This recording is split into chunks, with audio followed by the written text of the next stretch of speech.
আজকে তো আমরা এই সামান্য একটু ক্ষমতা পেলেই আমাদের কেউ চেনে না, গায়ে হাতি দেওয়া যায় না, ঠিক আছে?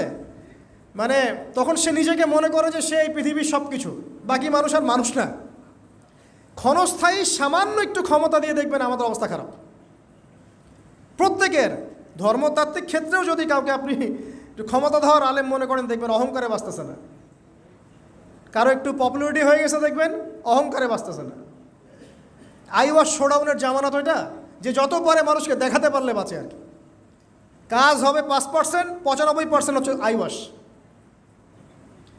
যে কোনো জায়গায়, ধর্মতাত্ত্বিক জায়গা বলেন, social, economical, political, world affairs, কাউকে যদি আল্লাহ পাক জাররা পরিমাণ একটু ক্ষমতা দিয়ে দিয়েছেন, ব্যাস তাকে আর চেনা যায় না। জুলকারনাইনকে আল্লাহ পাক আলাইহিস সালাম মাশরিক মাগরিবের ক্ষমতা দিয়েছিলেন।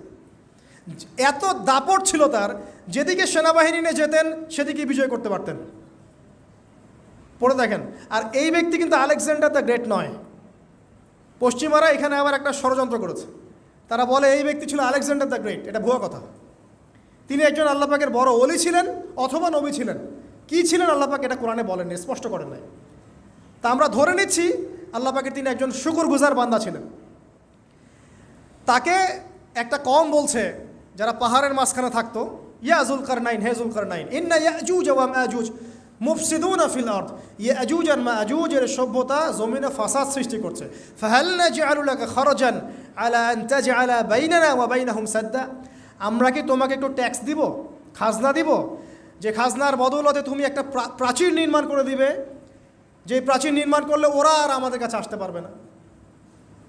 তখন এই প্রতাপশালী বাদশার স্টেটমেন্ট হচ্ছে এই, ক্বালা মা মাক্কান্নি ফীহি রাব্বি খায়র, আল্লাহ আমাকে যা দিয়েছেন তার পক্ষ থেকে এটা যথেষ্ট, তোমাদের এইসব ট্যাক্সের দরকার নেই আমার। এই যে আল্লাহ পাকের রহমত দেখেন। ঠিক খিজির আলাইহিস সালামকেও দেখবেন, ওই 3টা ঘটনা মনে আছে না? নৌকা ফুটা করা, বাচ্চাকে হত্যা করা, আর হচ্ছে কি ওই যে কি দেয়াল নির্মাণ করা। সূরা কাহফ আজকে বাসায় গিয়ে পড়েন। তাকে আল্লাহ পাক ভবিষ্যতের জ্ঞান দেখাচ্ছেন, ভবিষ্যতে কি হবে, যেই জ্ঞানটা মূসা আলাইহিস সালামকেও আল্লাহ পাক দেখাচ্ছেন না। মূসা আলাইহিস সালাম বলছেন কেন নৌকা ফুটা করলেন, কেন বাচ্চাকে হত্যা করলেন, কেন এই প্রাচীর নির্মাণ করলেন। আর খিদির আলাইহিস সালাম বলছেন যে জ্ঞান আল্লাহ তোমাকে দেন নাই তা আল্লাহ পাক আমাকে দিয়েছেন। আমি এই কারণে নৌকা ফুটা করছি, কারণ নৌকা ফুটা না করলে ভবিষ্যতে এই নৌকাটা সিজ করা হবে, ছিনতাই করা হবে। বাচ্চাটাকে হত্যা করেছে এই কারণে, এই বাচ্চা বড় হলে বড় কাফের হতো। দেয়াল নির্মাণ করেছে এই কারণে, এই দেয়ালের নিচে এই বাচ্চাদের, এতিম 2 বাচ্চার গুপ্তধন রাখা আছে, ওর বাবা মা রেখেছে। এটা তুমি জানো না, আমি জানি। এটা জানার পরে তিনি অহংকার করছেন না, তিনি বলছেন রাহমাতাম মির রব্বি, এই জিনিসটা আমার রবের রহমত, আমার প্রতি দয়া। তো 2 শ্রেণীর মানুষ আপনি পাবেন। এক, যারা তাদের স্ট্যাটাস, প্রতিপত্তি, জ্ঞান এসবের অহংকার প্রদর্শন করবে। আর এক শ্রেণী যারা এগুলো আছে, যাদের এগুলো আছে, বাট তারা বলবে এগুলো হাযা মিন ফাদলি রব্বি, এগুলো আমার রবের রহমত। এখানে সফল 2য় শ্রেণীর মানুষ, 1ম শ্রেণীর নয়। ইউসুফের কথা মনে আছে? আলাইহিস সালাম কুয়ায় ছিলেন, কুয়া থেকে জেলে, কুয়া থেকে রাজপ্রাসাদে, সেখান থেকে জেলখানায়। জেলখানার একটা মানুষ যে পরবর্তীতে মিশরের শাসক হবে, কেউ কি ভেবেছিল? কেউ ভেবেছিল? ওই সময় কেউই ভাবে নাই। কিন্তু ওই মানুষটাকে আল্লাহ রাব্বুল আলামিন মিশরের রাজত্ব দিয়েছেন, যার মধ্য দিয়ে আল্লাহ পাক হাজার হাজার লক্ষ লক্ষ মানুষকে দুর্ভিক্ষের হাত থেকে বাঁচিয়েছেন। আল্লাহ পাকের পরিকল্পনা, রহমত দেখেন। প্রত্যেক আম্বিয়া কেরামের জীবনী পড়ে দেখেন, এরকম রহমতের অসংখ্য নিদর্শন কোরআনে এবং হাদিসে আছে। এখন শেষ করার আগে, এটা বলতে থাকলে অনেক সময় চলে যাবে, আসলে নামাজের সময় চলে যাবে, আমরা শেষ করছি। আমরা আসলে এখন যদি আল্লাহর রহমত পেতে চাই এবং আমাদের জীবনটাকে আল্লাহ পাকের আনুগত্যে, দাসত্বে, অহংকার মুক্তভাবে তওবা ইস্তেগফারের মধ্য দিয়ে কাটাতে চাই, তাহলে আসলে কি কি পয়েন্টস আমাদের কাজ করা দরকার, জাস্ট পয়েন্টসগুলো বলছি। 1 নম্বর হচ্ছে জ্ঞান অর্জন করতে হবে। যে জ্ঞান আল্লাহ পাক আদম আলাইহিস সালামকে শিখিয়েছেন, ওই জ্ঞান চর্চা যদি আমরা বাড়াই, কোরআন সুন্নাহ ওহির জ্ঞানের চর্চা যদি আপনারা বাড়াই, ইনশাআল্লাহ, ঠিক আছে, লাগবে না 15 মিনিট, আমি 5 মিনিট শেষ করছি। ওহির জ্ঞানের চর্চা যদি আমরা বাড়িয়ে দেই, দেখবেন ইনশাআল্লাহ আল্লাহ পাক আপনার সম্মান, আপনার রিজিক, আপনার প্রতি করুণা, দয়া, মায়া, মহব্বত সব বাড়িয়ে দেবেন ইনশাআল্লাহ। এটা প্রথম পয়েন্ট।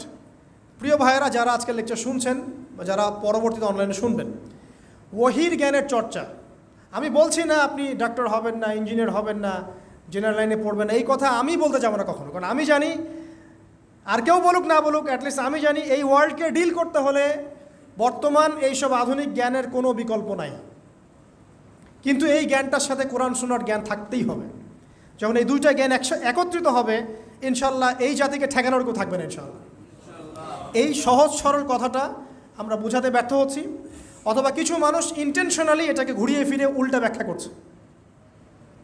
আর হ্যাঁ, এটা স্বীকার করছি, কিছু মানুষ আছে, কিছু ব্যাকডেটেড থিঙ্কিংস আছে আমাদের মধ্যে, যে আমরা আধুনিক শিক্ষাটাকে অনেক সময় গুরুত্ব দিচ্ছি না। এটা ঠিক নয়, এটা আমার মত।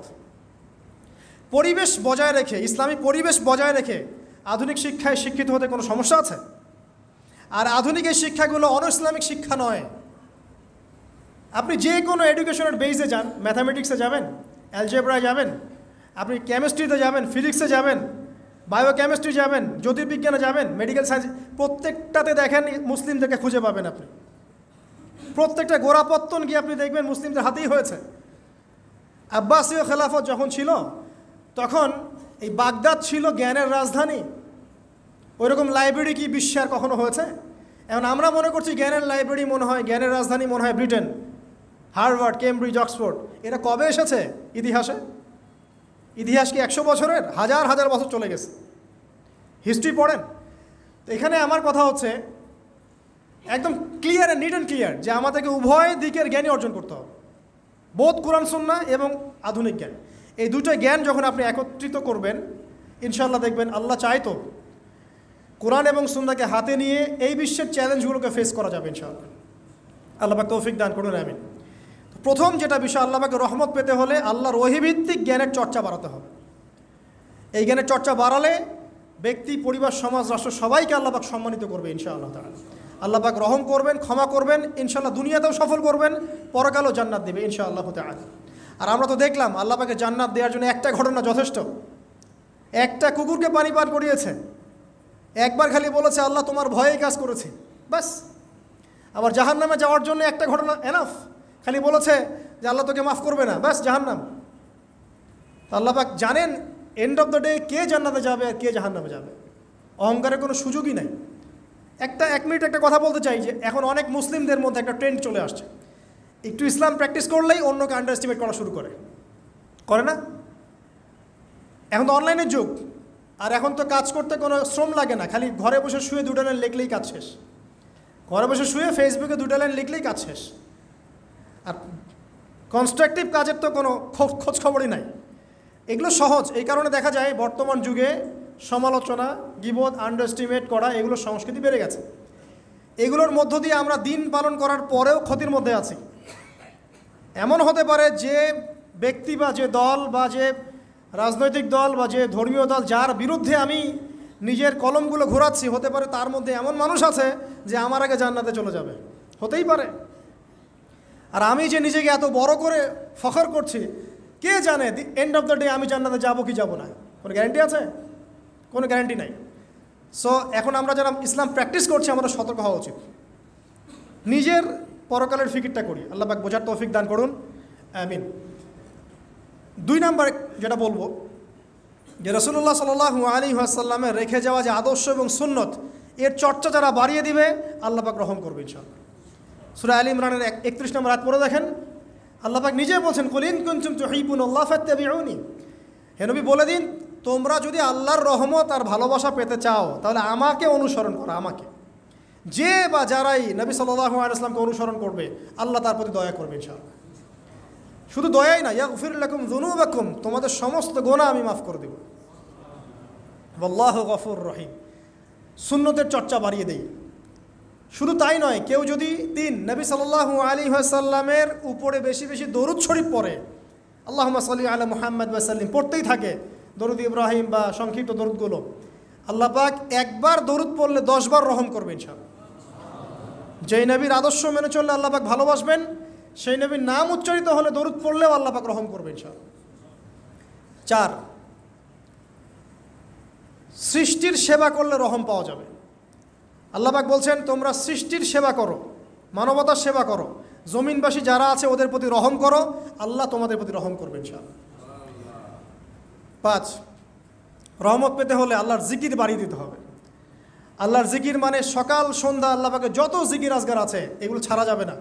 চলতে ফিরতে অলওয়েজ আল্লাহকে ডাকতে হবে, সুবহানাল্লাহ, আলহামদুলিল্লাহ, ওয়ালা ইলাহা ইল্লাল্লাহ, আল্লাহু আকবার, লা হাওলা ওয়ালা কুওয়াতা ইল্লা বিল্লাহ। যে কাজ আপনি করছেন ওই কাজের মধ্যেই জিকির বাড়াতে হবে। যে যত বেশি আল্লাহ পাকে জিকির করবে তার কলব তত জিন্দা থাকবে, এবং যার কলব জিন্দা থাকবে, যার কলবের মধ্যে নূর থাকবে, আল্লাহ পাকের নূর তার কলবে আসবে ইনশাআল্লাহ তাআলা। 6, বেশি বেশি কোরআন তেলাওয়াত বাড়িয়ে দিতে হবে। কোরআন তেলাওয়াত যারা বাড়িয়ে দিবে এই কোরআনের বদৌলতে আল্লাহ পাক তার প্রতি রহম করবে ইনশাআল্লাহ। আরও বলবো 7 নাম্বার, যে সলাত এর কোনো বিকল্প নাই। নবী সাল্লাল্লাহু আলাইহি ওয়াসাল্লাম ইন্তেকালের আগ মুহূর্তে বলে যাচ্ছেন, আসসালাত ওয়াসসালাত ওয়া মা মালাকাত আইমানুকুম, নামাজের যত্ন নিও আর তোমাদের অধীনস্থ যারা আছে ওদের ব্যাপারে খেয়াল রেখো। নামাজ নাই ইসলাম নাই, নামাজ আছে তো ইসলাম আছে। তো নামাজের তাবেদারি যারা করবে, 5 ওয়াক্ত নামাজ ঠিকঠাক মতো করবে, ইনশাআল্লাহ অবশ্যই আল্লাহ পাক তাদের প্রতি রহম করবেন ইনশাআল্লাহ। আরও বলতে চাই তাহাজ্জুদের কথা। যারা একটু তাহাজ্জুদের নামাজে অভ্যস্ত হতে পারবেন ওই সময়টা আল্লাহ পাকের রহমত নেমে আসে, বর্ষিত হয়। যারা তাহাজ্জুদের সালাতে অভ্যস্ত হবে আল্লাহ পাক তাদের প্রতি রহম করবে ইনশাআল্লাহ তাআলা। 9 বলতে চাই দিনই মেহনত বাড়িয়ে দেওয়া। যাদের ফিকির দিনকে নিয়ে, কিভাবে আমি দিন পালন করব, কিভাবে দিনের প্রচার করব, দিনের জ্ঞান অর্জন করব, এর প্রসার ঘটাবো, দিনটাকে মানুষের কাছে পৌঁছে দেব, এই ফিকির যাদেরকে তাড়িয়ে বেড়ায় ইনশাআল্লাহ আল্লাহ পাক ওদেরকে এই জমিনে রহম করবে ইনশাআল্লাহ। আল্লাহ পাক দাওয়াতি কাজ বাড়িয়ে দেন, দিনের ফিকির বাড়িয়ে দেন, ইনশাআল্লাহ তাআলা আল্লাহ পাকের রহমত পাওয়া যাবে ইনশাআল্লাহ। আরেকটা কথা আছে 10-এ গিয়ে বলবো, পিতামাতার খেদমতের কথা। পিতামাতার খেদমত এমন একটা জিনিস যেটা করলে পরে আল্লাহর রহমত নেমে আসে। একজন ব্যক্তি কবিরা গুনাহ করেছে, নবীর কাছে গিয়ে বলছে আমার ক্ষমার কি কোনো রাস্তা আছে? নবী সাল্লাল্লাহু আলাইহি ওয়াসাল্লাম বলছেন তোমার মা কি বাসায় আছে, জীবিত আছে? হ্যাঁ জীবিত আছে, বাসায় যাও, তোমার মায়ের খেদমত করো, তোমার সমস্ত গুনাহ মাফ হয়ে যাবে ইনশাআল্লাহ। আপনার ওয়াইস কারণীর নাম শুনেছেন না? তাকে এত বড় মর্যাদা দেওয়া হবে কি আমাদের মাঠে। এর পিছনে কারণ কি জানেন? সেই ব্যক্তি মাশাআল্লাহ তার মায়ের খেদমত করত। 3 বার বলেছেন নবী সাল্লাল্লাহু আলাইহি ওয়াসাল্লাম আমাদের সবচেয়ে সেরা এবং ভালো ব্যবহার পাওয়ার অধিকার হচ্ছে মায়ের, তারপরে মায়ের, তারপরেও মায়ের, তারপর বাবার। পিতামাতার খেদমত করলে আল্লাহর রহমত নেমে আসে। আর একজন ব্যক্তি বলছিল আমার বাসায় তো মাও নাই ইয়া রাসূলুল্লাহ, আমি কি করব? তখন নবীজি বলছেন তোমার কি খালা আছে? খালা বেঁচে আছে? খালা বেঁচে আছে, খালার খেদমত করো। এখনকার এই বিশ্বে দেখেন সম্পর্কগুলো কিন্তু ভেঙে যাচ্ছে। পিতা মাতা, ভাই বোন, আত্মীয় স্বজন, প্রতিবেশীর তো খবরই নেই, আমি তো জানি না আমার পাশের ফ্ল্যাটে কে থাকে। হ্যাঁ, অবস্থা এমন। তো সমাজের উপকার করলে, জনকল্যাণমূলক কাজ করলে, পিতামাতার খেদমত করলে, আত্মীয়তার বন্ধন অটুট রাখলে এবং অন্যের সমস্যার সমাধান করার জন্য মানব সেবামূলক কাজ করলে আল্লাহর রহমত নেমে আসে। আজকে আমি 10টা বলেছি, ছাড়া আরও অনেক কাজ আছে যেগুলো নিয়মিত করতে থাকলে আল্লাহ রাব্বুল আলামিনের রহমত নেমে আসে। মোটা দাগে জ্ঞান অর্জন, মোটা দাগে নবী সাল্লাল্লাহু আলাইহি ওয়াসাল্লামের সুন্নাহ অনুসরণ, আল্লাহর ওহীর জ্ঞানের প্রচার প্রসার ঘটানো, দিনকে নিয়ে ভাবা, দিনের ফিকির করা, কোরআন তেলাওয়াত বাড়ানো, জিকির বাড়ানো, বেশি বেশি ইস্তেগফার করা, তওবা করা, বেশি বেশি ইস্তেগফার করা, আল্লাহর কাছে দোয়া করা, নামাজ তাহাজ্জুদ বাড়িয়ে দেয়া, আত্মীয়তার সম্পর্কগুলো বজায় রাখা, ঠিক আছে, আল্লাহ পাকের জমিনে দিনের প্রচার প্রসারের চেষ্টা করা, এবং সর্বোপরি ঈমান, ইসলাম এবং তাকওয়া বজায় রেখে যারা চলবে ইনশাআল্লাহ আল্লাহ পাক এই দুনিয়াতেও তাদের প্রতি রহম করবেন ইনশাআল্লাহ, পরকালেও তাদের প্রতি রহম করবে ইনশাআল্লাহু আযজা ওয়া জাল।